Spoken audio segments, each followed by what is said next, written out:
3 coups frappés, 3 petits coups contre la porte. Grandier se réveille, se défait tout à fait du sommeil. « Oui, oui, je suis là, c'est moi. Mais quoi alors ?» Il se lève, maugréant, soulève d'épaisses couvertures. Ce sont les dernières heures de la nuit, il ne reste que des cendres froides dans la cheminée de la chambre.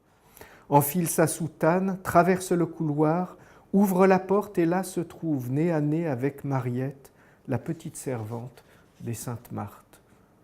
Elle se tient debout, un bougeoir à la main, la flamme vacille. Elle a jeté sur ses épaules un gros châle de laine, ses mains tremblent de froid, des mèches brunes s'échappent d'une coiffe rapidement ajustée. La petite Mariette, 9 ans, les joues rouges à la porte du presbytère. C'est plein hiver à Loudun. Elle n'arrête pas de se répéter à elle-même « c'était donc ça ». Jeanne arpente à présent les couloirs du couvent. Elle marche comme on marche dans les rêves. Et quand je dis qu'elle se répète à elle-même, ce n'est pas en elle-même, mais tout à fait fort, bien haut, enfin bien haut. Disons qu'elle chuchote distinctement.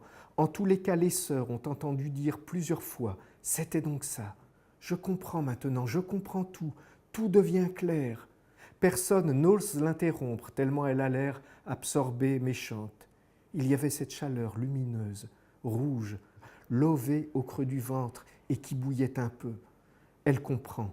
Quelque chose s'est ouvert en elle, un chemin de braise soudain tracé dans sa vie qui coupe, traverse, irréalise tous les sentiers tordus, labyrinthiques, obscurs. Tout se réorganise soudain. Elle n'est plus l'incorrigible pécheresse, la damnée promise, vicieuse errante. Elle est la victime, l'éternelle victime. Pauvre d'elle-même, elle en aurait pleuré.